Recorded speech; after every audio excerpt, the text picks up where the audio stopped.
चलो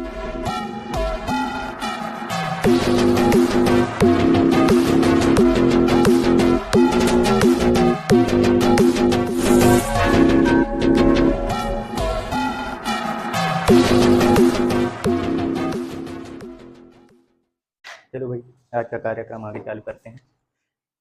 scientific law, इसके बारे में बताओ। शब्द का पहले मतलब क्लियर कर लो कि इस शब्द से क्या समझ में आ रहा है। साइंटिफिक लॉ,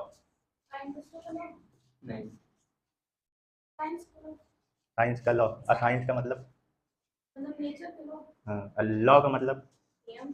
वो तो हिंदी में बोलते हैं नियम। नियम होता क्या है, क्या किस चीज का नियम, कैसा साइंटिस्ट द्वारा दिया गया नियम की बात हो तो ठीक है, समझ में आ रहा है। वैज्ञानिक नियम लिखा है तो नियम या बताया जाएगा। तो नियम का मतलब क्या समझ में आता है, नियम रूल ये क्या होता है। हे भगवान, हिंदी इंग्लिश नहीं पूछ रहे ना। इससे तुम्हें क्या समझ में आता है, नियम किस चीज का बताया जाता है ये बताओ। अगर तुम्हारे सामने बोल दिया जाए कि ये इस चीज का नियम है, तो तुम्हें उससे क्या समझ में आता है नियम से। जो हाँ, कहने का मतलब ये है, नियम उसी चीज का बनता है जो चीज बार बार हो रही होती है। जैसे बोला जाए कि नियम का पालन करो, तो इसका मतलब क्या है, जब भी आप उस चीज में, उस फील्ड में या उस वस्तु में जाओगे तो आपको उस चीज का पालन करना पड़ेगा। नियम कोई भी, अब जैसे घट, अब सीधी सी बात है, साइंटिफिक लॉ का मतलब, वैज्ञानिक नियम का मतलब ये हो गया कि साइंस का जो नियम है। साइंस का मतलब क्या हो गया, यही पूरा प्राकृतिक घटनाएं वगैरह जो होती हैं, मतलब उसका जो सिस्टमैटिक नॉलेज होता है उसी को बोलते हैं। बट अभी यहाँ पे अपन प्रकृति की घटना की बात कर रहे हैं। तो ये बताओ, क्या उस चीज का आप नियम बना सकते हो जो घटना कभी कभार घटती हो, या उस तरह की घटना दोबारा घटित हो रही तो कुछ अलग ही प्रकार की घटित हो जाए, उस चीज का कभी नियम बना सकते हो। नहीं बना सकते ना। नियम किसका बनता है, जो चीज बार बार वो अपने आप को क्या कर रहा हो, रिपीट कर रहा हो, अपने आप को, अपनी प्रक्रिया को बार बार क्या कर रहा हो, दोहरा रहा हो। ठीक है, अब जैसे ट्रैफिक रूल की अगर बात करें, तो एक बार रूल बन गया, मतलब कि जैसे 10 सेकंड, मतलब जैसे मान लो कि 10 मिनट बाद क्या होगा ट्रैफिक का, मतलब कि लाइट क्या हो जाएगा, जल जाएगा, रेड वाला, अब रुक जाना है। तो वो हर 10 मिनट बाद वो वाला रूल क्या होगा, फॉलो होगा। तो यानी नियम जो बनता है, साइंटिफिक नियम की बस बात करें, साइंटिफिक तो फिर प्रकृति की आ जाता है। तो नियम किस चीज का बनता है, जो चीज बार बार क्या हो रही होती है, रिपीट हो रही होती है। अब यहाँ पे किस चीज की बात हो रही है, साइंटिफिक लॉ यानी वैज्ञानिक नियम की बात हो रही है। तो सीधी सी बात है, साइंटिफिक मतलब कहने का मतलब कि प्रकृति की घटनाओं से संबंधित है। यानी कि इसका सीधा सीधा हम ये बोल सकते हैं कि वो वो घटना, प्रकृति की वो घटना जो अपने आप को बार बार क्या कर रही होती है, दोहरा रही होती है, रिपीट कर रही होती है। समझ गए। नेचर का कौन सा इवेंट, नेचुरल इवेंट, मतलब प्राकृतिक घटना। और कौन सी वाली घटना, जो अपने आप को बार बार क्या कर रही होती है, रिपीट कर रही होती है, दोहराती है। तो जब आप इस घटना को क्या करोगे, एक परिभाषा के द्वारा, मतलब एक स्टेटमेंट के द्वारा, परिभाषा नहीं बोलती, स्टेटमेंट बोलते हैं उसको, कथन। ठीक है ना, कि जब आप उस घटना को, प्रकृति की वह घटना जो अपने आप को बार बार क्या कर रही होती है, रिपीट कर रही होती है, जब उस घटना को आप क्या करते हो, एक स्टेटमेंट द्वारा क्या कर देते हो, बताते हो। तो उसी स्टेटमेंट को, जो आपने लिखित रूप से उस घटना को लिखित रूप से जो बता दिया है, तो उसी स्टेटमेंट को क्या बोलते हैं, साइंटिफिक लॉ। मतलब यही जो इवेंट हो रही है, जब आप इसको क्या कर दो, स्टेटमेंट के द्वारा, समझ गए, मतलब कि कथन द्वारा क्या कर दो, लिखित रूप में इसको क्या कर दो, प्रदर्शित कर दो। यही जो आपने लिख दिया है स्टेटमेंट, जो आपने बता दिया, उसी को क्या बोलेंगे, साइंटिफिक लॉ, वैज्ञानिक नियम। आई बात समझ में, बन जाएगा डेफिनेशन। ठीक है, चलो भाई बताओ, साइंटिफिक एटीट्यूड क्या है। सबसे पहले किसके बारे में बताओगे, एटीट्यूड के बारे में बताओ भैया। एटीट्यूड यानी दृष्टिकोण, क्या है ये। नेचुरल इवेंट्स जो होते हैं हमारे एनवायरनमेंट में, उसको साइंटिस्ट का उनको देखने का जरिया। मतलब दृष्टिकोण का मतलब होता क्या है, किसी चीज को किस तरीके से आप क्या करते हो, उसको देखते हो, है ना। नजरिया सीधे सीधे बोल सकते हैं अपन, मतलब देखने का क्या तरीका या नजरिया बोल सकते हैं। तब किस चीज के नजरिए की बात हो रही है यहाँ पे, साइंटिफिक एटीट्यूड की बात हो रही है ना। वैज्ञानिक जो होते हैं, वो जो हमारा नेचुरल इवेंट होता है, प्रकृति में जितनी भी घटनाएं घटित होती हैं, उस घटना को वो किस नजरिए से क्या करते हैं, देखते हैं। ये साइंटिस्ट लोगों के लिए ना, साइंटिफिक में अगर बात की जाए तो किसके लिए है, साइंटिस्ट लोग जो होते हैं वो नेचुरल इवेंट को, कोई भी इवेंट जो होता है, प्रकृति की जो भी घटना होती है, उसको वो किस नजरिए से देखते हैं। अब इसका मतलब क्या है यहाँ पे, कैसे किस नजरिए से देखते हैं, उसको ऑब्जर्वेशन करते हैं, मतलब थोड़ा सा बताओ। लॉजिक लगाते हैं, फिर उसके बारे में सोचते हैं। हाँ, मतलब जैसे मान लो हम लोगों के सामने कोई चीज़, घटना अगर घटित होती है, ठीक है ना, तो उसको हम लोग देख के हटा देते हैं, मतलब उसके आगे का हम लोग कुछ ज़्यादा सोचते होते नहीं। अगर ऐसा सोचते तो अभी के तो हम लोग वैज्ञानिक बन गए, है ना। ठीक है, तो वैज्ञानिक लोगों के सामने अगर कोई भी घटना घटित होगी तो उनके दिमाग में तुरंत वो ये जानने की इच्छा उत्पन्न हो जाती है कि एक्चुअली में ये घटना किस वजह से हुई है, इस घटना के होने का कारण क्या है। ठीक है ना, फिर वो उससे रिलेटेड पूरा क्या करेंगे, उसमें ऑब्जर्वेशन वगैरह करते हैं। मतलब जो भी उनको घटना से रिलेटेड जानकारी प्राप्त होती है वो इकट्ठा करके और उसका ऑब्जर्वेशन करके उसका पूरा कारण वगैरह क्या करते हैं, पता करते हैं। और उससे क्या क्या चीज़ें हो सकती है वो भी वो क्या करते हैं, उसके बारे में आगे अपना प्रैक्टिकल वगैरह करके क्या करते हैं, पूरा डाटा निकाल। नज़रिए से और क्या समझते हो? तो देख के जो सोचेंगे समझेंगे। ठीक समझता हूँ मैं। थिंकिंग, सोच, हाँ। बहुत ज़बरदस्त है उनकी सोच। ठीक है, सिंपल सा लैंग्वेज में घटना को देख के उसके बारे में जानने की जो उनकी इच्छा होती है, तो उससे रिलेटेड वो जो भी ऑब्जर्वेशन, लॉजिक और प्रैक्टिकल वगैरह करते हैं, और उस पूरे ऑब्जर्वेशन से उनको जो डाटा प्राप्त होता है उस डाटा को देख के उनकी जो अपनी सोच, थिंकिंग वगैरह जो होती है, डेवलप होती है उस घटना से रिलेटेड। ठीक है ना, वो घटना जो घटित हुई तो सामने उतना ही हुआ जितना अपन देख लिए। अब उसके आगे पीछे के बारे में और कुछ सोचना, अपना जो अपना लॉजिक लगा के अपना प्रैक्टिकल वगैरह करके उसके बारे में और इन्फॉर्मेशन देना, या जो थिंकिंग अपनी डेवलप होती है वही क्या कहलाती है, दृष्टिकोण। साइंटिस्ट लोगों के अंदर ये सारी चीज़ें आती है तो वो साइंटिस्ट का दृष्टिकोण, वैज्ञानिक दृष्टिकोण बन गया, साइंटिफिक एटीट्यूड। चलो भाई बताओ, ये परिकल्पना के बारे में बताओ, हाइपोथेसिस क्या है? हाइपोथेसिस इमेजिन करना। इमेजिनेशन है ना, मतलब यहाँ पे सीधा सीधा सा मतलब समझ में आ रहा है, क्या करना, इमेजिन करना, है ना। इमेजिन, बताओ क्या इमेजिन करो इसमें। हाइपोथेसिस मतलब जो ऑब्जर्वेशन किए हैं उसके बाद से लॉजिक लगाना है, वहाँ तक की उनकी सोच, प्रैक्टिकल के पहले की सोच हाइपोथेसिस। प्रैक्टिकल के पहले तक की बोलो, कोई दिक्कत नहीं। फाइनल नहीं होता है, बस इतना पता, फाइनल को छोड़ के एक स्टेप पहले तक रहता है, उसको बोलते हैं हाइपोथेसिस। कुछ कहना चाहोगे? चलो मैं ही कह देता हूँ। यहाँ पे अपन जैसे प्रकृति की घटना से रिलेटेड बातें कर रहे हैं, ये साइंटिस्ट लोगों की पूरी कहानी चल रही है। ठीक है ना, साइंटिस्ट लोग जो थे किसी भी घटना को लेकर किस प्रकार से उस पर एक्शन वगैरह क्या है लेते हैं। ठीक है ना, तो हाइपोथेसिस यानी परिकल्पना। परिकल्पना का मतलब ये हुआ कि हमारा जो भी नेचुरल इवेंट होता है, ठीक है, मतलब कि जितनी भी प्राकृतिक घटनाएं जो भी घटित होती हैं, अब उस प्राकृतिक घटनाओं से रिलेटेड साइंटिस्ट लोग क्या करते हैं, उनके पास जितना भी डाटा अवेलेबल रहता है उस डाटा का सबसे पहले क्या करते हैं, ऑब्जर्वेशन करते हैं। ऑब्जर्वेशन के बाद क्या करते हैं, लॉजिक लगा, कैसा लॉजिक, मतलब कि उसमें आगे पीछे से क्या क्या हो सकता था या हुआ होगा ऐसा। मतलब कि उस घटना से रिलेटेड वो जो भी उनके पास डाटा अवेलेबल हुआ उसका ऑब्जर्वेशन करके वो अपना लॉजिक लगाते हैं। मतलब कि हम और क्या क्या इसमें करके उसके बाकी के इंफॉर्मेशन कैसे निकाल सकते हैं। ठीक है ना, ऑब्जर्वेशन तो उससे हुआ जितना डाटा उनके पास अवेलेबल था उसका उन्होंने क्या किया, प्रेक्षण वगैरह किया। अब फिर वो डाटा से, ऑब्जर्वेशन से उनसे जो रिजल्ट मिला है उस रिजल्ट में वो अब क्या कर रहे हैं, अपना लॉजिक लगा रहे हैं। मतलब आगे पीछे कंडीशन वगैरह बदल के अब देखना चाहते हैं कि और क्या इसमें हो सकता है। ठीक है ना, अब फिर उस लॉजिक लगा के उसको प्रैक्टिकल भी करेंगे। जो अपना उन्होंने लॉजिक तैयार किया, जो भी उन्होंने कंडीशन बनाया, अब वो उसका क्या करेंगे, प्रैक्टिकल भी करेंगे। ये सारी चीज़ें करने के बाद उनके पास जितने भी डाटा और रिजल्ट जो उनको मिलता है, इन सभी चीज़ों के बाद उनको जितनी भी उससे घटना से संबंधित जितना भी उनके पास रिजल्ट आता है, तो ये क्या करते हैं, उस रिजल्ट को लेके अपना एक नियम तैयार कर लेते हैं खुद का। उस घटना को बताने के लिए, उसका पूरा कारण बताने के लिए वो अपना क्या करते हैं, एक नियम तैयार करते हैं, जिसको क्या बोलते हैं, वर्किंग, है ना, प्रिंसिपल या रूल बोल सकते हैं, यानी कि कार्यकारी नियम तैयार करते हैं। लेकिन बात यह है कि ये जो अभी इन्होंने अपना नियम तैयार किया है, जिस नियम का अभी वो अंतिम सत्यापन जो है वो नहीं किए हैं।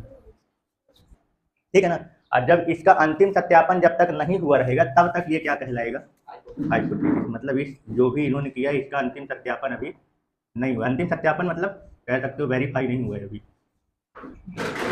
समझ गए। और जब तक इनका नियम जो इन्होंने बनाया है, जब तक इसका अंतिम सत्यापन नहीं होगा तब तक इसे हम आगे पढ़ने के लिए किसी को भेज नहीं सकते। मतलब जैसे हम लोग अभी बुक में जो जितनी घटनाएं वगैरह पढ़ रहे होते हैं तो वो सारी चीज़ें सत्यापित हो के आई हुई हैं, तब जाके उसको पढ़े हो। तो जब तक कोई भी नियम या रूल जो उन्होंने साइंटिस्ट लोगों ने बनाया, जब तक उसका अंतिम सत्यापन नहीं होगा तब तक हम उसे आगे लोगों तक क्या है पहुंचा नहीं सकते। ठीक है ना, तो जब तक इनका रूल वेरीफाई नहीं होगा तो उसी को क्या बोलेंगे, जिन्होंने जो रूल बनाया वही क्या कहलाएगा, अपना परिकल्पना, हाइपोथेसिस। ठीक है, क्लियर। चलो बताओ भाई, सिद्धांत के बारे में बताओ, कौन बता रहा है? तो जो सिद्धांत होता है एक ऐसा हाइपोथेसिस होता है जिसका सत्यापन हो चुका होता है।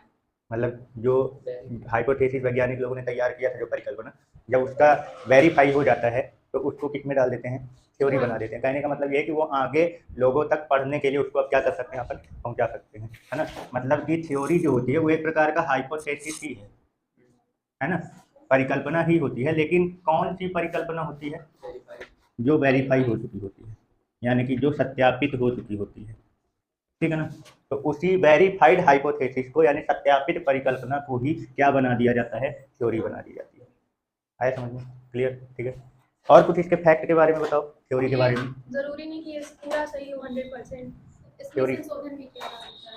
मतलब ये 100% सही हो ये जरूरी नहीं है, क्यों, ऐसा क्या है।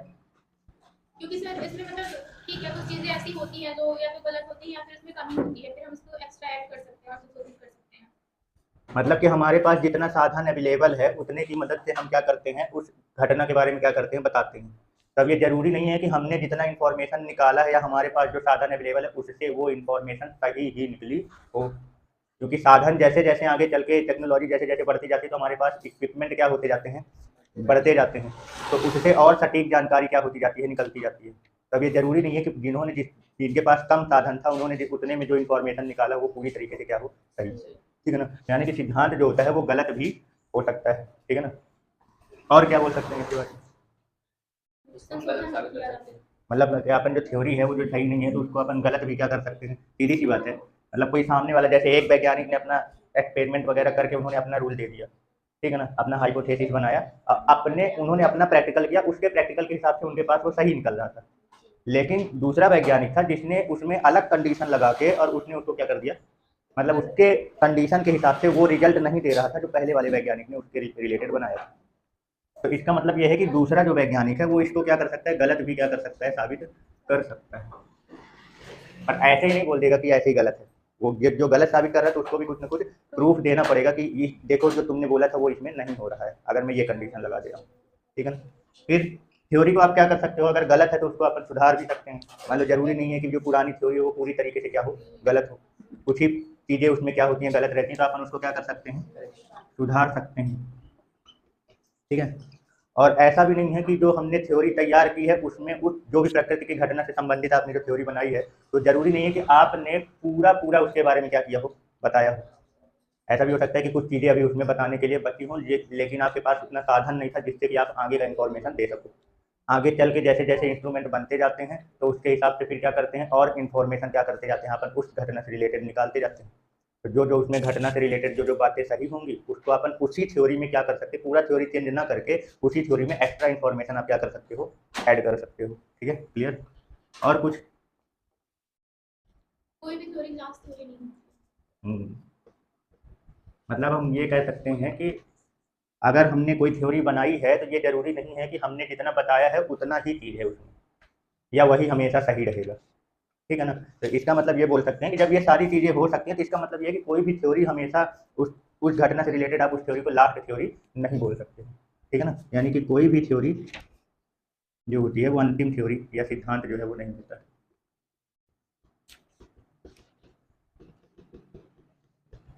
ठीक है। और भी कुछ है थ्योरी से रिलेटेड, कोई एग्जांपल बताओ जो पहले क्या हो, गलत हो, और उसको बाद में क्या किया गया हो, संशोधित किया गया हो, सुधारा गया हो, बताओ कोई एक एग्जांपल। निकल तो बताइए कुछ के बारे में। उन्होंने बताया था कि जो सन है उसके अराउंड हमारी अर्थ है वो स्फीयर से रोटेट होती है। स्फीयर, सर्कुलर पृथ्वी मतलब स्फीयर शेप में, इधर उधर तो पलट ना जाओगे तुम, सर्कुलर शेप में, फिर क्या दिक्कत हो गई। फिर उसमें आगे चल के केपलर ने बताया कि जो अर्थ है वो सन के इलेप्टिकल अराउंड इलेप्टिकल पाथ में घूमती है। इलेप्टिकल मतलब कि जैसे एग्जांपल क्या है, जैसे जो सन है हमारा सन, तो सन के अराउंड जो अर्थ घूमता है, तो जो कॉपरनिकस नामक वैज्ञानिक थे तो उन्होंने पहले इसको जो थ्योरी बोलते हैं ना, हीलियोसेंट्रिक थ्योरी बोलते हैं, क्या बोलते हैं, हीलियोसेंट्रिक थ्योरी। हीलियो वर्ड सूर्य के लिए यूज किया जा रहा है, सन के लिए, ठीक है ना, क्योंकि जब सूरज होता है तो उसमें कौन सा हीलियम और हाइड्रोजन गैस ज़्यादा मात्रा में होते हैं, उसी से तो पूरा न्यूक्लियर फ्यूजन वगैरह होता है, उसी से तो एनर्जी वगैरह क्या होती है, निकलती है ना। तो सन जो है वो सेंटर में है, तो इसलिए इसको क्या बोलते हैं, हीलियोसेंट्रिक, ठीक है ना। तो इन्होंने उससे रिलेटेड एक सिद्धांत दिया कि उन्होंने बोला कि जो सूर्य होता है वो केंद्र में होता है और जो पृथ्वी है, अर्थ जो है वो इसके अराउंड जो है वो सर्कुलर पाथ में क्या करता है, रिवॉल्व करता है, उसके चारों तरफ चक्कर लगाता है, ठीक है ना, ये सन। लेकिन जैसे जैसे समय बढ़ता गया, थोड़ा इक्विपमेंट वगैरह जैसे बढ़ते गए, तो उसके बाद आए कौन, केपलर नामक वैज्ञानिक। तो इन्होंने क्या बोला, इस पूरी थ्योरी को गलत नहीं किया है, खाली इस पथ से रिलेटेड बस थोड़ा सा इंफॉर्मेशन गलत था, उसको सुधारा है। तो इन्होंने क्या बोला कि जो अर्थ है वो सन के अराउंड सर्कुलर पाथ में नहीं, बल्कि किस पथ में मूव करता है, एलिप्टिकल, ठीक है ना। यानी कि जैसे एलिप्टिकल कैसे होता है, ये मान लो ये सन है, ये अब इसके अराउंड जो अर्थ रिवॉल्व करेगा तो वो इस तरीके से, ऐसे एलिप्टिकल से, ये इस तरीके से, ठीक है, क्लियर हो गया, यानी कि दीर्घवृत्ताकार। तो ये जैसे कि, तो ये मतलब एक एग्जांपल था कि कोई भी थ्योरी जो होती है वो हमेशा लास्ट थ्योरी नहीं होती है, मतलब उसको आप आगे चेंज भी कर सकते हो, गलत है तो वो चीज़ें हटा के सुधार भी सकते हो, या इन्फॉर्मेशन कम है तो आप उसमें एक्स्ट्रा इन्फॉर्मेशन उससे रिलेटेड जो आता जाएगा उसको आप उसके आगे ऐड भी कर सकते हो। मतलब थ्योरी में संशोधन करने के लिए पूरा छूट रहता है, लेकिन ऐसे नहीं कि कोई भी आके कुछ भी जाके बक देगा, प्रूफ के साथ देना पड़ेगा, ठीक है ना। चलो भाई बताओ, साइंटिफिक मेथड क्या है, इसका मतलब समझाओ पहले। तो इसका मेथड यानी विधि का मतलब बताओ कि क्या चीज़ है, क्या समझते हो। मतलब नेचर का बिहेव, नेचर के बिहेवियर लॉ से जो हम लोग जो फॉलो, जो स्टेप हम फॉलो करते हैं, काहे करके, क्या करने के लिए स्टेप फॉलो करते हो। जैसे हम लोग दोपहर को खाते हैं, उसके बाद सो जाते हैं, तो ये रोज का स्टेप होता है ना, वाह फॉलो करते हैं। क्या बात है, ये दैनिक जीवन का ये स्टेप बता रहे हैं अपना। है जब तो हम रोज खाते हैं फिर सो जाते हैं। नेचर तो है ना। और भाई कुछ दूसरा एग्जाम्पल सर विधि का सिंपल सा मींस ये होता है कि जैसे हम कोई काम करते हैं तो उसे हम किस किस तरीके से करते हैं, वो मतलब एक अपना स्टेप होता है उस काम को करने के लिए, वही विधि कहलाता है। मतलब विधि का मतलब ये किसी भी काम को करने का आप क्या क्या स्टेप फॉलो करते हो, मतलब कि हम पहले क्या करेंगे, फिर वो वाला जब स्टेप खत्म हो जाएगा तो उसके बाद अगला स्टेप क्या करेंगे, ठीक है ना। अब जरूरी थोड़ी है कि तुम एक दिन सोए और दूसरे दिन खाए हो तो तीसरे दिन खाओगे नहीं, हो सकता है भूख नहीं लगी तो ना खाओ, तो स्टेप तो बिगड़ गया ना। स्टेप मतलब ये है कि मतलब उस काम को अगर हम करेंगे तो हमारा वही स्टेप फॉलो होना चाहिए, ठीक है ना, जो बना के रखे हुए हैं। जैसे कोई भी चीज़ आप रेसिपी वगैरह बनाते हो तो ये बताओ, तो जैसे सब्जी वब्जी बनाते हो तो पहले तेल डालते हो कि पहले वो जीरा डाल दिए, फिर प्याज डाल दिए, फिर लहसुन डाल दिया, फिर उसको भूजे, फिर उसके बाद तेल डाले। पहले कढ़ाई रखनी अच्छा हाँ, ये भी सही है, कढ़ाई पहले रखना पड़ेगा। ठीक है, तो विधि का सीधा सीधा सा मतलब है कि आप उस किसी भी काम को करने के लिए, किसी भी काम को करने के लिए सही तरीके से, मतलब उसके रिजल्ट तक उसको पहुंचाने के लिए आप कौन सा स्टेप जो है वो क्या करते हो, फॉलो करते हो, ठीक है ना, उसको क्या बोलते हैं, विधि। अब यहाँ पे क्या लिखा हुआ है, वैज्ञानिक विधि लिखा हुआ है, क्या लिखा है, वैज्ञानिक विधि, साइंटिफिक मेथड। तो यहाँ पे जब साइंटिस्ट से रिलेटेड है तो इसका मतलब ये है कि वो प्रकृति की घटना जो घटित हुई है उनके सामने, तब उस घटना के बारे में वो जो अपना सिद्धांत तैयार करते हैं, समझे, वही पूरा ऑब्जर्वेशन लॉजिक वगैरह लगा के प्रैक्टिकल वगैरह करके फिर जो अपना हाइपोथेसिस तैयार करते हैं, और फिर उसका प्रैक्टिकल करके उसको वेरीफाई करके अपनी थ्योरी तैयार करते हैं, है ना पूरा। तो उस थ्योरी को बनाने के लिए मतलब उस घटना से संबंधित कौन कौन सा स्टेप वो फॉलो करेंगे, तो जो स्टेप वो लोग एक क्रम से फॉलो करते हैं, ये क्रम से रहना चाहिए, ये नहीं कि आज पहला वाला स्टेप पहले किया, कल पहला वाला स्टेप बाद में कर देंगे, ऐसा नहीं है, ठीक है ना, ये क्रम से रहना चाहिए, ठीक है ना। तो जो स्टेप फॉलो करेंगे उसको बताने के लिए उसी को क्या बोलेंगे, वो साइंटिफिक मेथड कहते हैं, ठीक है, क्लियर। तो चलो बताओ जरा कि साइंटिफिक मेथड में कौन कौन से स्टेप आते हैं लगातार। ऑब्जर्वेशन, सबसे पहला स्टेप क्या रहता है, ऑब्जर्वेशन। कौन बताएगा भैया ऑब्जर्वेशन में क्या करते हैं, ये कुछ भी कैलकुलेशन वाला काम करता है। कैलकुलेशन बताओ। ऑब्जर्वेशन में सबसे पहले तो जो चीज वो हम करना चाहते हैं तो उसके लिए हम डाटा एक कलेक्ट करेंगे, तो इसमें कैलकुलेशन वगैरह करेंगे, फिर वही उसका रिजल्ट होगा, मतलब यही सब ऑब्जर्वेशन होता है। मतलब कि उस घटना से रिलेटेड जिसके भी घटना के बारे में, प्रकृति की घटना के बारे में बताना चाहते हैं, तो उनके पास पहले जितना भी डाटा अवेलेबल है वो डाटा इकट्ठा करके और उसका जो भी वो कैलकुलेशन उससे रिलेटेड वो सब करते हैं, तैयार करते हैं लिखित रूप से, मतलब पूरा डाटा जब तैयार करते हैं उसी को क्या बोलते हैं, प्रेक्षण, है ना। फिर प्रेक्षण करने के बाद उनको जो इस डाटा से रिजल्ट वगैरह मिलता है, प्रेक्षण मतलब ऑब्जर्वेशन करने के बाद जो रिजल्ट मिलता है, तो फिर उसके बाद क्या करेंगे, लॉजिक लगाएंगे, हाँ लॉजिक वगैरह लगाएंगे, फिर उसके उसके करेंगे क्या, लॉजिक लगा के परिकल्पना, परिकल्पना का निर्माण करते हैं, फॉर्मेशन ऑफ हाइपोथेसिस। ये क्या है, अभी अभी पढ़ा है ना, हाइपोथेसिस यानी कि परिकल्पना का निर्माण करते हैं, बताओ जरा क्या है ये। यहाँ पे पूरे रूल्स को तैयार कर लेते हैं, बस वो चीज हाइपोथेसिस लाते हैं जो प्रैक्टिकल वेरीफाइड ना हो, लेकिन प्रैक्टिकल करना हो, वेरीफाई ना हुआ, प्रैक्टिकल हो जब गया, प्रैक्टिकल हो रहा हो तो वो जरूरी नहीं है कि प्रैक्टिकल सही में, जो लोग पूछेंगे बस वेरीफाइड। हाँ वेरीफाई तो मतलब अभी उसका अंतिम सत्यापन नहीं हुआ, वेरीफाई नहीं हुआ, उन्होंने मतलब अपना नियम तैयार कर लिया है उस घटना से रिलेटेड, ठीक है ना। ये क्या करते हैं, जो भी उन्होंने ऑब्जर्वेशन वगैरह किया, लॉजिक लगाया जो, तो उस घटना से रिलेटेड जितना भी लॉजिक प्रैक्टिकल वगैरह लगा के उनके पास जितना डाटा अवेलेबल हुआ, वो उस डाटा को लेके जो रिजल्ट उनके पास आया, उस रिजल्ट को देखते हुए वो अपना एक क्या कर लेते हैं, नियम तैयार कर लेते हैं, ठीक है ना, जिसको अपन लोग क्या बोलते थे, वर्किंग रूल या प्रिंसिपल, है ना, ये तैयार कर लेते हैं। लेकिन बात यह है कि अभी इस नियम का जो उन्होंने तैयार किया है अपना रूल, अभी इसका अंतिम सत्यापन नहीं हुआ रहता है, ठीक है, समझ गए। फिर इसके बाद जब ये हाइपोथेसिस अपना तैयार कर लेंगे, यानी ये उस घटना से रिलेटेड अपना नियम बना लेंगे, उसके बाद क्या करेंगे? Testing of hypothesis. Testing of hypothesis, मतलब कि वो जो परिकल्पना तैयार किया है उन्होंने, उसका क्या करेंगे? सत्यापन करेंगे। तो कैसे करते हैं? जो उन्होंने रूल्स बनाए हैं उसके अकॉर्डिंग प्रैक्टिकल करते हैं। प्रैक्टिकल करते हैं। हाँ, मतलब जो उन्होंने अपना रूल तैयार किया, अब ये नहीं कि उस रूल से हट के वो प्रैक्टिकल करेंगे। जो उन्होंने रूल तैयार किया, मतलब कि हम उनके पास जो डाटा अवेलेबल हुआ उसके वो अपना रूल बनाए, अब उस रूल के हिसाब से ही वो क्या करेंगे? अगला प्रैक्टिकल करेंगे। जो उन्होंने अपना रूल बना लिया, नियम, उसी नियम के अकॉर्डिंग वो क्या करेंगे? अब उसी से संबंधित क्या करेंगे? दूसरा प्रैक्टिकल करेंगे। अब वो रिजल्ट भी तैयार कर चुके हैं कि इस नियम को फॉलो करते हुए ये रिजल्ट आना चाहिए, तो वो उसी नियम को फॉलो करेंगे और प्रैक्टिकल करेंगे आगे। अगर वो रिजल्ट आ गया जो उन्होंने बनाया था, तो इसका मतलब सही नियम वेरीफाई हो गया, और अगर वही रिजल्ट नहीं आया तो इसका मतलब जो नियम है वो क्या है? गलत है ना। मतलब या तो कुछ ना कुछ उसमें कमी है जिसकी वजह से जो रिजल्ट देना चाहिए था उसको वो रिजल्ट नहीं दे रहा, यानी कि वो हाइपोथेसिस अभी जो है वो आगे जो है वो नहीं बढ़ेगा। वो जब हाइपोथेसिस क्या हो गया? गलत हो गया, तो फिर उसके बाद क्या करेंगे? अगर कोई भी हाइपोथेसिस यानी रूल उनका क्या हो जाता है? गलत हो जाता है, तो उसके बाद क्या करते हैं? उसमें थोड़ा और लॉजिक लगाते हैं। नहीं, मतलब कि वो फिर से दूसरी परिकल्पना तैयार करेंगे, या जो भी उनको उसमें कमी लग रही है या जो भी गलत लग रहा है उसको पूरा सुधार करेंगे और एक नई परिकल्पना क्या करेंगे? उस घटना से संबंधित तैयार करेंगे, ठीक ना। अब फिर से उसी जो उन्होंने नई परिकल्पना बनाई उससे रिलेटेड वो फिर से क्या करेंगे? प्रैक्टिकल करेंगे और उसको फिर से देखेंगे कि ये वो रिजल्ट दे रहा कि नहीं दे रहा। तो जब तक वो सही रिजल्ट नहीं देगा, वेरीफाई नहीं हो जाएगा, तब तक उस परिकल्पना का प्रैक्टिकल होता रहेगा। अब जैसे जैसे गलत रिजल्ट आता जाएगा, तो जो भी गलत रिजल्ट दे रहा है उसमें सुधार करते करते वो एक नई परिकल्पना बनाते रहेंगे। इस तरीके से पूरा जब परिकल्पना में सुधार होती रहेगी, और लास्ट में ऐसा टाइम आएगा कि जब उनके सारे प्रैक्टिकल द्वारा उसकी हाइपोथेसिस क्या होगा? सही रिजल्ट दे रहा होगा, ठीक है ना। तो वो वाला हाइपोथेसिस क्या कर दिया जाएगा? वेरीफाई कर दिया जाएगा, यानी उसका टेस्टिंग हो चुका है, सत्यापित हो चुका है उसका। और जो हाइपोथेसिस सत्यापित हो जाएगी उनकी, तो उसी को फिर लास्ट स्टेप क्या कर देते हैं? थ्योरी बना देते हैं उसका, लास्ट थ्योरी। यानी कि उनके लिए जो वैज्ञानिक उसमें काम कर रहा है उनके लिए वो अपना क्या हो जाएगा? वो अंतिम सिद्धांत बन जाएगा वो उनके लिए। लेकिन पहले भी पढ़ चुके हैं कि कोई भी थ्योरी अंतिम थ्योरी नहीं होती आगे उसके। अब ये नहीं है जरूरी है कि आज तुम इससे रिलेटेड जो खोज वगैरह कर रहे थे तो वो यहाँ पे अब कोई दूसरा नहीं करेगा, बंद कर दोगे। आगे जैसे जैसे समय बीतता जाएगा, हो सकता है कि आगे जिसको उस फील्ड से रिलेटेड इंटरेस्ट रहेगा तो वो उस फील्ड के बारे में और ज़्यादा क्या करेगा? इन्वेस्टिगेशन करेगा और देखेगा कि आगे कुछ इन्फॉर्मेशन और मिल सकता है कि नहीं। तो ये थ्योरी जो है वो खुली रहती है एकदम, कि आगे आप इसमें सुधार कर सकते हो, ऐड कर सकते हो।